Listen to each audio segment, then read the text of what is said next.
भाग 4 stories house में आप सभी का स्वागत है। मैं हूं मोहनी गुप्ता। रोचक उपन्यासों की श्रृंखला में मैं आज आपको डॉक्टर राजीव गुप्ता जी का लिखा एक नया उपन्यास सुनाने जा रही हूं, जिसका नाम है वापसी। आइए सुनते हैं आज इसका चौथा भाग। उस दिन रश्मि बहुत सारी खरीदारी करके जब घर पहुंची तो बहुत खुश थी। उसे खुद समझ में नहीं आ रहा था कि उसकी यह खुशी विपिन से मुलाकात के कारण है या फिर विपिन की तरफ से इतने अच्छे वेतन का ऑफर मिलने के कारण। भला एक साल के भीतर किसका वेतन इस कदर दोगुना हो पाता है। उसे ये भी खुशी थी कि अब वह भी प्रदीप के बराबर कमाएगी, बल्कि उससे कुछ अधिक ही।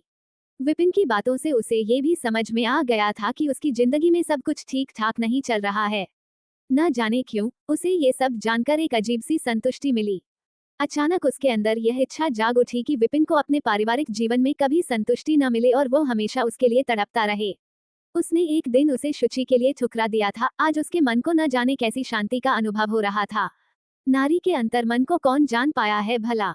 इस समय वह एक ईर्ष्यालु स्त्री बन गई थी। आज वो बहुत ही बेताबी से प्रदीप के स्कूल से लौटने का इंतजार कर रही थी। शाम को जैसे ही प्रदीप वापस लौटा, उसने बहुत उत्सुकता से उसका स्वागत किया और उसके चाय नाश्ता कर लेने के बाद पूछा, प्रदीप, अगर आप चाहें तो मैं शुचि नर्सिंग होम में फिर से काम करना शुरू कर दूं।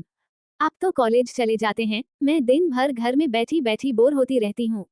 हाँ हाँ, क्यों नहीं, मैं तो कब से यही बात कह रहा हूँ।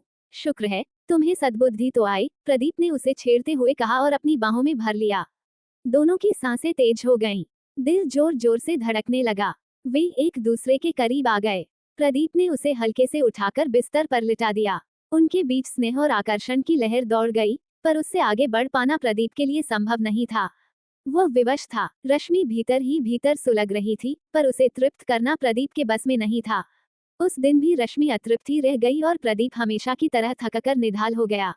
वो खुद पर शर्मिंदा था, हालांकि इसमें उसकी कोई गलती नहीं थी। वो तो रश्मि को खुश करना चाहता था, पर परिस्थितियों ने उसका साथ नहीं दिया। रश्मि उठी और अपने कपड़े पहनने लगी। उसने एक क्षण के लिए प्रदीप की ओर देखा, जैसे मन में कुछ कह रही हो, पर उसने कुछ भी प्रकट नहीं किया। वो हर बार की तरह रसोई में गई और 2 कप कॉफी बना लाई। प्रदीप अब भी उदास सा बिस्तर पर बैठा था। रिलैक्स प्रदीप, बेकार में तनाव लेने से कोई फायदा नहीं है। हम जो कर सकते हैं कर रहे हैं। इतवार को फिर से डॉक्टर मनीष दुबे के पास चलेंगे। वे फिर एमआरआई करवाने को कह रहे थे, उसी से पता चलेगा कि क्लॉट की क्या स्थिति है। इसमें तुम्हारा क्या दोष है जो तुम ग्लानि महसूस कर रहे हो। उसने कॉफी का कप बढ़ाते हुए कहा। फिर भी रश्मि, मैं कब तक इस तरह अधूरा सा महसूस करता रहूंगा। प्रदीप ने गहरी सांस लेते हुए कहा। भगवान पर भरोसा रखो प्रदीप, एक दिन तुम अवश्य ठीक हो जाओगे, रश्मि ने उसे सांत्वना दी। देखो कब तक, वह धीमे से बोला। रश्मि कुछ देर चुपचाप उसे देखती रही। फिर थोड़ी देर बाद उसने धीरे से कहा, मैं सोचती हूँ कि इतवार को जब हम डॉक्टर मनीष को दिखाने जाएं, तो। वह अपनी बात अधूरी छोड़कर चुप हो गई, जैसे जानबूझकर। प्रदीप ने कॉफी का एक घूंट भरते हुए प्रश्नवाचक निगाहों से उसकी ओर देखा, वह आगे क्या कहना चाहती है। उसी दिन मैं वहां ज्वाइन भी कर लूं, कुछ सोचते हुए रश्मि ने अपनी बात पूरी की।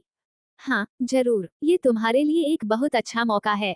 दिन भर घर में कुढ़ते और घुटते रहने से भी क्या फायदा। पता नहीं ऐसा कब तक चलेगा, प्रदीप ने किसी हारे हुए सिपाही की तरह कहा। वह वाकई उसे खुश देखना चाहता था। एक पराजित पुरुष अक्सर स्त्री को संतुष्ट रखने के लिए कोई दूसरा विकल्प ढूंढने लगता है। अगले रविवार को वे दोनों फिर से शुचि नर्सिंग होम गए। डॉक्टर मनीष ने एक बार फिर प्रदीप का एमआरआई करवाया और पुनः वही बात दोहराई। इम्प्रूवमेंट तो बहुत है मिस्टर प्रदीप, आप यही दवा खाते रहिए। लेकिन सर, मुझे तो परफॉर्मेंस में कोई अंतर नहीं लगता, जरा सा भी नहीं। अब तो मुझे संबंध बनाने में भी भय सा लगने लगा है। मैं हमेशा आत्मग्लानि सी महसूस करता रहता हूँ। आखिर कब तक मुझे दवाइयाँ खानी होंगी, प्रदीप ने कुछ खिन्न होकर कहा। वह आज डॉक्टर मनीष से बहस करने के मूड में था।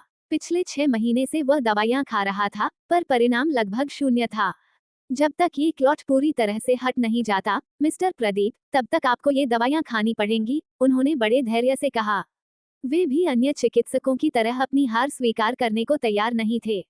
उनके पास रोज ही इस तरह के मरीज आते थे, कुछ ठीक हो जाते थे, तो कुछ का उपचार वर्षों तक चलता रहता था। और यह क्लॉट कब तक हटेगा, उसने कुछ जोर देकर पूछा। कुछ निश्चित रूप से नहीं कहा जा सकता। 1 महीने का समय लग सकता है, या 1 साल का भी। पर जिस दिन भी यह क्लॉट हटेगा, आप एकदम से ठीक हो जाएंगे, यह मैं आपको विश्वास दिलाता हूँ। मैं आपकी कुंठा समझ रहा हूँ, मुझे आपसे पूरी हमदर्दी है, डॉक्टर मनीष ने कहा। प्रदीप के मन में आया कि उनसे कहे अगर यह क्लॉट जिंदगी भर नहीं हटेगा तो क्या उसे बेवजह जिंदगी भर दवाएं खानी पड़ेंगी। पर वो कह नहीं पाया। उनसे कहने से कोई फायदा भी नहीं था। वे तो अपनी तरफ से पूरी कोशिश कर रहे थे। रश्मि की वजह से उससे कोई फीस भी नहीं लेते थे। एक जरा से क्लॉट ने उसकी खुशियों पर ग्रहण लगा दिया था। आज वो बहुत निराश हो गया था। उसका अंग्रेजी दवाइयों से विश्वास उठता जा रहा था। डॉक्टर मनीष के चैम्बर से निकलकर वे दोनों विपिन के कक्ष में गए। उन्होंने दोनों का गर्मजोशी से स्वागत किया और अपने सहायक से गर्मागर्म कॉफी मंगवाकर पिलवाई। कॉफी पी लेने के बाद प्रदीप ने विपिन से कहा, सर, आज मैं आपके नर्सिंग होम की सबसे अच्छी नर्स को दोबारा आपकी सेवा में ले आया हूँ। वाह, यह आपने बहुत अच्छा किया। Thank you, mister Pradeep. Rashmi ji वाकई बहुत ही काबिल नर्स हैं। आप लोगों ने एकदम सही निर्णय लिया है। ये आज से ही यहाँ ज्वाइन कर लें और कल से नियमित आने लगें। Thank you, both of you again, Vipin ने गर्मजोशी से कहा। उसका दिल जाने किस भावना से जोर जोर से धड़कने लगा था। महीनों उपचार के बाद भी जब प्रदीप को बिल्कुल फायदा नहीं हुआ तो वह बेहद निराश हो गया। उसकी समझ में नहीं आ रहा था कि जब लगातार इम्प्रूवमेंट हो रहा है तो यह जरा सा क्लॉट अभी तक हट क्यों नहीं रहा, जबकि वह डॉक्टर के बताए अनुसार लगातार दवाइयां खा रहा था। उसे जरा सा भी सुधार महसूस होता तो एक उम्मीद बनी रहती, पर ऐसा कुछ नहीं था। अब उसका विश्वास डॉक्टर मनीष से उठता जा रहा था। वो किसी दूसरे अच्छे डॉक्टर की तलाश में रहने लगा। उसे न जाने क्यों ये लगने लगा था कि रश्मि भी अब उसे हीन दृष्टि से देखने लगी है, उसकी उपेक्षा करने लगी है। एक दिन प्रदीप यूं ही इंजीनियरिंग कॉलेज चौराहे से होकर गुजर रहा था कि अचानक उसकी नजर महर्षि योग व आयुर्वेदिक सेंटर के होर्डिंग पर पड़ी, जिसके संचालक डॉक्टर दीपक स्वामी थे। प्रदीप ने जब उनके बारे में लोगों से जानकारी ली तो उसे पता चला कि डॉक्टर दीपक स्वामी एक बहुत ही वरिष्ठ और कुशल आयुर्वेदिक चिकित्सक हैं। उन्होंने कई निराश रोगियों को ठीक किया है और उनके पास आयुर्वेद की उच्चतम डिग्री है। वे पहले किसी आयुर्वेदिक कॉलेज में काय चिकित्सा के प्रोफेसर थे। फिर कुछ सालों तक आयुर्वेद विभाग के वाइस चांसलर भी रहे। अब उन्होंने कुछ और काबिल आयुर्वेदिक चिकित्सकों के साथ मिलकर अपना यह महर्षि आयुर्वेदिक सेंटर खोला है, जहां आयुर्वेद औषधि चिकित्सा के साथ साथ विधिवत पंचकर्म एवं योग आदि की भी पूर्ण व्यवस्था है। एक दिन समय निकालकर वह डॉक्टर दीपक स्वामी से मिला और उन्हें अपनी समस्या बताई। उन्होंने उसकी बात बहुत ध्यानपूर्वक सुनी और पूरी गंभीरता से उसकी पिछली सभी रिपोर्टें व दवाइयां देखीं। फिर उसे आश्वस्त करते हुए कहा कि यदि वह पूरी निष्ठा से उनके बताए अनुसार आयुर्वेदिक चिकित्सा करे तो वे उसे निश्चित रूप से 6 महीने में बिल्कुल ठीक कर देंगे। यदि वह चाहे तो अपनी अंग्रेजी दवाइयां भी साथ में जारी रख सकता है।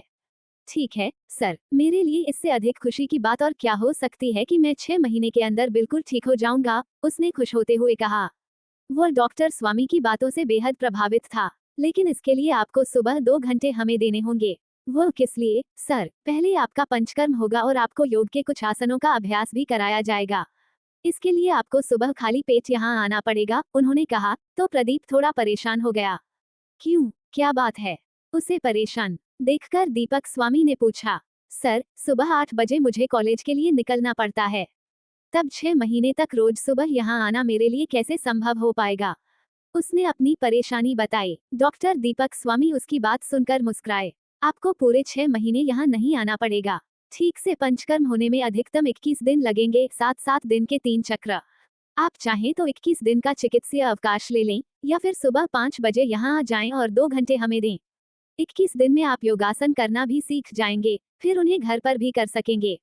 उसके बाद रोज आने की जरूरत नहीं पड़ेगी। ये सुनकर प्रदीप ने राहत की सांस ली।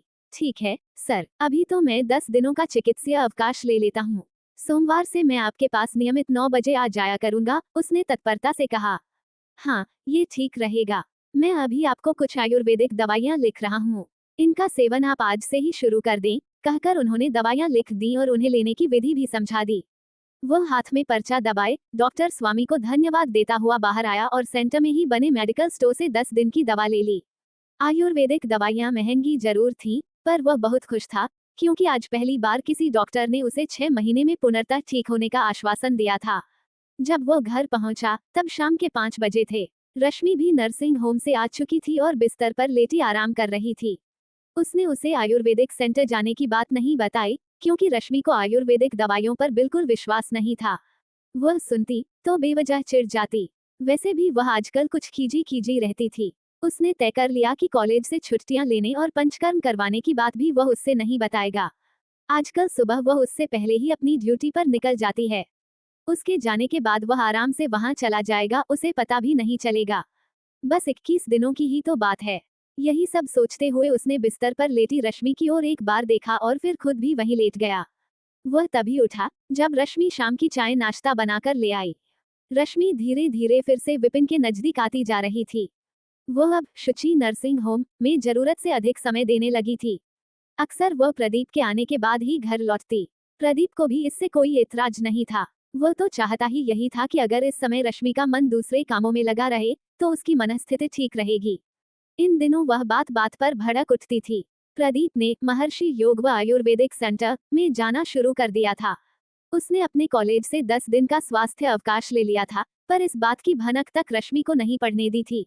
वह पूरी तरह डॉक्टर स्वामी के बताए अनुसार चल रहा था। उसे योग करने से बहुत मानसिक शांति मिल रही थी। उसका मन कह रहा था कि वह अब जल्दी ही ठीक हो जाएगा। पंचकर्म से उसके शरीर में हल्कापन आने लगा था और मन भी प्रफुल्लित रहने लगा था। जैसे जैसे रश्मि विपिन के निकट आती गई, वैसे वैसे उसे यह पता चलता गया कि विपिन अपने पारिवारिक जीवन से खुश नहीं है। उसकी पत्नी शुचि सुंदर तो है, पर बेहद घमंडी है। उसे इस बात का बहुत अभिमान है कि आज विपिन जो कुछ भी है, उसी के पिता के कारण है। वह विपिन को अपना पति कम, गुलाम अधिक समझती है। इसके अलावा उसे एक मानसिक बीमारी भी है, जिसे मेडिकल भाषा में स्किज़ोफ्रेनिया या विखंडित मानसिकता कहा जाता है। जब उसे इस बीमारी का दौरा पड़ता है, तो वह बहुत उग्र हो उठती है। इस बीमारी के कारण उसकी जिंदगी नरक बनती जा रही थी। उसके माता पिता अब भी अपने पुराने मकान में ही रहते हैं, क्योंकि शुचि को अपनी जिंदगी में किसी की भी दखलंदाजी पसंद नहीं है। इस तरह विपिन का परिवार दो हिस्सों में बंट गया था। हालांकि उसके माता पिता अक्सर उसके पास आते रहते हैं, पर अधिक देर रुकते नहीं। उन्हें बेटे बहू का वह सुख नहीं मिल पाया, जिसकी लालसा उन्होंने संजो रखी थी। अब उन्हें भी अपने निर्णय पर पछतावा होता है, पर वे ये सोचकर संतोष कर लेते हैं कि होनी में जो लिखा होता है वही होता है। जिंदगी में सब कुछ वैसा नहीं होता जैसा आदमी चाहता है। विपिन जब उसे ये सब बताता तो रश्मि के मन को एक अजीब सी शांति मिलती। वह सोचती जिसने उसे एक दिन इसी रईसजादी के लिए ठुकरा दिया था, वह आज उसके साथ के लिए कैसे गिड़गिड़ा रहा है। सचमुच वक्त बदलते देर नहीं लगती। आज फिर से विपिन उसकी मुट्ठी में था। उसे तड़पाने में उसे एक अजीब सा आनंद मिलने लगा था। उसकी दुखती नस अब उसके हाथ में थी और उसे बार बार दबाने में उसे जैसे कोई संतोष मिलता था। सचमुच क्या शुचि जी ऐसी हैं? एक दिन उसने पूछा। उस समय वो विपिन के कक्ष में थी और वो उससे अपना दुखड़ा सुना रहा था। सचमुच रश्मि शुचि एक बेहद घमंडी, शंकालू और बेहुदा औरत है, विपिन ने कुढ़ते हुए कहा। लेकिन मुझे तो वे ऐसी नहीं लगती। मैंने तो एक दो बार उनसे बात भी की है। रश्मि ने उसकी बात को झुठलाने की गरज से कहा। हाँ, जब वह ठीक होती है तब सबसे अच्छा व्यवहार करती है, लेकिन जब उसे बीमारी का दौरा पड़ता है तब वो बहुत उग्र हो उठती है। विपिन इस तरह बोला जैसे उसका कोई पुराना जख्म फिर से हरा हो गया हो। तो इसमें शुचि मैडम का क्या दोष है सर? आप तो नाहक ही उन्हें दोष दे रहे हैं। बीमारी तो किसी को भी हो सकती है। हमें तो उनसे सहानुभूति होनी चाहिए। आप तो खुद डॉक्टर हैं, उनका अच्छे से इलाज कीजिए, एक दिन वे अवश्य ठीक हो जाएंगी। मेरे पति भी तो न जाने कब से बीमार हैं, क्या इसके लिए वे दोषी हैं? कभी कभी परिस्थितियां हमारे खिलाफ हो जाती हैं, तब हमें धैर्य से उनका सामना करना चाहिए। रश्मि ने शुचि के प्रति दिखावटी हमदर्दी जताते हुए कहा। वह विपिन को उसकी पिछली जिंदगी की याद दिलाना चाहती थी कि अगर उसने पैसे के लोभ में आकर उससे शादी न की होती तो आज उसे इस तरह मायूस न होना पड़ता। शायद आज उनकी जिंदगी कुछ और ही होती। हालांकि दोनों अपनी अपनी जगह बहुत अधूरे थे, पर रश्मि को उसे तड़पाने में अजीब सा आनंद आने लगा था। हाँ रश्मि, शायद इसमें शुचि का भी कोई दोष नहीं है। सारा दोष मेरी किस्मत का है। अगर मेरे पिताजी ने सेठ घनश्याम दास जी से मेरी मेडिकल की पढ़ाई के लिए इतने पैसे न लिए होते तो मुझे मजबूरी में उनकी बेटी से शादी न करनी पड़ती, विपिन ने मायूसी से कहा। क्या मतलब? रश्मि उसकी बात सुनकर चौंक गई। हाँ रश्मि, मेरे पिताजी पहले बहुत गरीब थे, एलआईसी के एक मामूली एजेंट। वे घर घर जाकर लोगों का बीमा करते और इंटर तक के बच्चों को अंग्रेजी पढ़ाते थे। उनकी अंग्रेजी बहुत अच्छी थी। इसी सिलसिले में वे सेठ जी के घर अक्सर जाते थे और उनके बीमा व अन्य काम संभालते थे। शुचि को भी अंग्रेजी पढ़ाया करते थे। उस समय उन्हें कभी नहीं लगा कि शुचि मानसिक रूप से बीमार है। बड़े लोगों के घर आते जाते वे भी अपनी हैसियत से बड़े सपने देखने लगे थे। विपिन ने कहते कहते एक बार रश्मि की ओर बहुत व्यथित नजरों से देखा। उसकी आंखों में याचना भी थी और अनुराग भी। आज वह अपना सारा दुख उसके सामने उंडेल देना चाहता था। रश्मि चुपचाप उसकी बात सुन रही थी। ऊंचे सपने देखना तो अच्छी बात है सर, ये तो हर किसी को देखना चाहिए, रश्मि ने कहा। उसे समझ नहीं आ रहा था कि विपिन ये सब क्यों कह रहा है, क्या वह उसकी सहानुभूति चाहता है। नहीं रश्मि, किसी को इतने ऊंचे सपने नहीं देखने चाहिए कि उसे खुद को गिरवी रखना पड़े, अपना स्वाभिमान और अधिकार तक। गिरवी? हाँ रश्मि, मेरे पिताजी ने भी अपनी हैसियत से बढ़कर सपने देखे और मुझे एक प्रतिष्ठित डॉक्टर बनाने के लिए सेठ घनश्याम दास जी से बहुत कर्ज लिया। यहाँ तक कि अपना मकान भी उनके पास गिरवी रख दिया। रश्मि ध्यान से सुनती रही। सेठ घनश्याम दास जी ने भी रुपये देने में कोई कसर नहीं छोड़ी, पर उन्होंने एक शर्त रखी, जब उनका बेटा MD कर ले तो उसकी शादी उनकी बेटी शुचि से कर दी जाए। पिताजी को इसमें कोई बुराई नहीं लगी। उनके लिए तो ये शर्त नहीं, बल्कि एक शानदार अवसर था। ये जानते हुए भी कि आपकी शादी शुचि से होगी, आपने मुझसे प्यार का नाटक किया और फिर मुझे बीच मंझधार में छोड़ दिया। रश्मि ने आक्रोश में कहा। नहीं रश्मि, मैं खुद इस बात से अनजान था। अगर मुझे इस शर्त के बारे में पता होता तो मैं कभी तुम्हारी तरफ आकर्षित ही न होता। जब मैंने पिताजी से तुम्हारे और अपने बारे में बात की, तब जाकर मुझे इन सब बातों का पता चला। सोचो, उस स्थिति में मैं क्या करता। जिसका पिता कर्ज में डूबा हो, वह और कर भी क्या सकता था। ये तो बहुत हैरानी की बात है कि एक पिता ने अपने सपने सच करने के लिए जानबूझकर अपने बेटे की शादी एक मानसिक रोगग्रस्त लड़की से कर दी। रश्मि ने कुछ उपेक्षा से कहा। नहीं रश्मि, उनको भी कहाँ मालूम था कि शुचि मानसिक रोगी है। उन्होंने तो हमेशा मेरा भला चाहा है, विपिन ने तड़प कर कहा। उस दिन जब रश्मि विपिन के कक्ष से निकली तो उसे सचमुच ही उससे सहानुभूति हो आई थी। वह सोच रही थी कि ऐसी परिस्थिति में विपिन की जगह कोई और भी होता तो वह भी ऐसा ही करता। सच तो यह है कि जिंदगी किसी के मन मुताबिक नहीं चलती है। जो कुछ भी प्रारब्ध में होता है वही होता है। वह भी तो प्रदीप के साथ हंसी खुशी अपनी जिंदगी गुजार रही थी। विपिन को तो भूल भी चुकी थी, पर अचानक प्रदीप के साथ यह हादसा हो गया और विपिन उसकी जिंदगी में फिर से आ गया। ईश्वर उसके साथ यह कैसा मजाक कर रहा है। विपिन का उसकी जिंदगी में पुनः आना अच्छा है या बुरा, वो समझ नहीं कर पा रही थी। उसकी जिंदगी की नाव न जाने किस झंझावात में बही जा रही थी। इस समय उसकी जिंदगी में दो पुरुष थे। एक तरफ प्रदीप था, जो शायद अब जिंदगी में उसे कभी तृप्त नहीं कर पाएगा और उसे सारी उम्र तड़पना पड़ेगा। दूसरी तरफ विपिन था, उसका पूर्व प्रेमी, जो कि पुनः उसकी जिंदगी में लौट आया था और शायद वह उसे वो सब कुछ दे सकता था जिसकी उसे चाह थी। अब विपिन और रश्मि अक्सर मिलने लगे, नर्सिंग होम के अंदर भी और बाहर भी। वह विपिन के कक्ष में घंटों बैठी रहती थी, जैसे उसे विपिन का मन बहलाने का ही वेतन मिलता हो। विपिन ने भी उसे अपने सांचे में ढालने में कोई कोर कसर नहीं छोड़ी थी।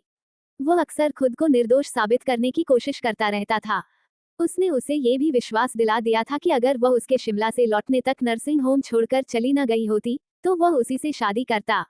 वह उसे बेहद कीमती कीमती गिफ्ट लाकर देता था। उसने उसे घर से नर्सिंग होम आने जाने के लिए स्कूटी भी खरीद दी थी।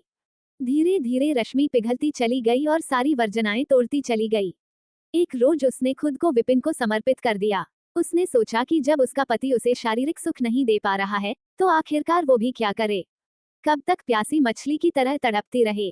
उसे अब प्रदीप के ठीक हो जाने की आशा भी नहीं थी।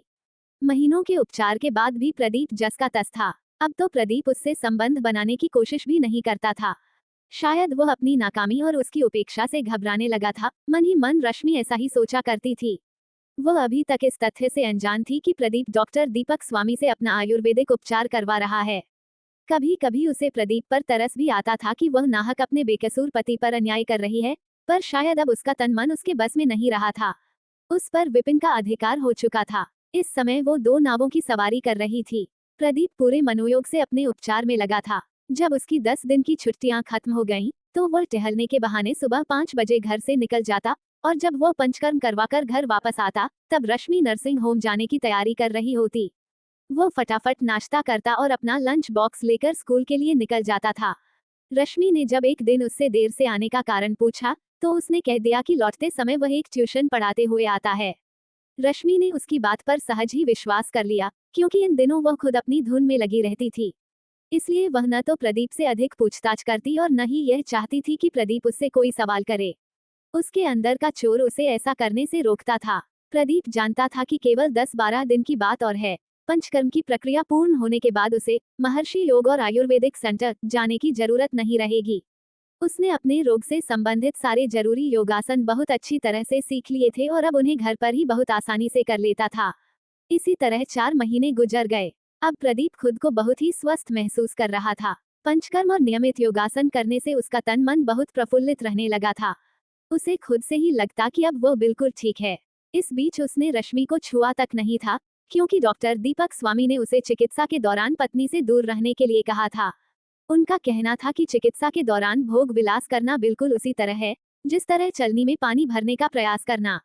एक बार ठीक हो जाने पर वह अपना पारिवारिक जीवन खुशी से जी सकता है।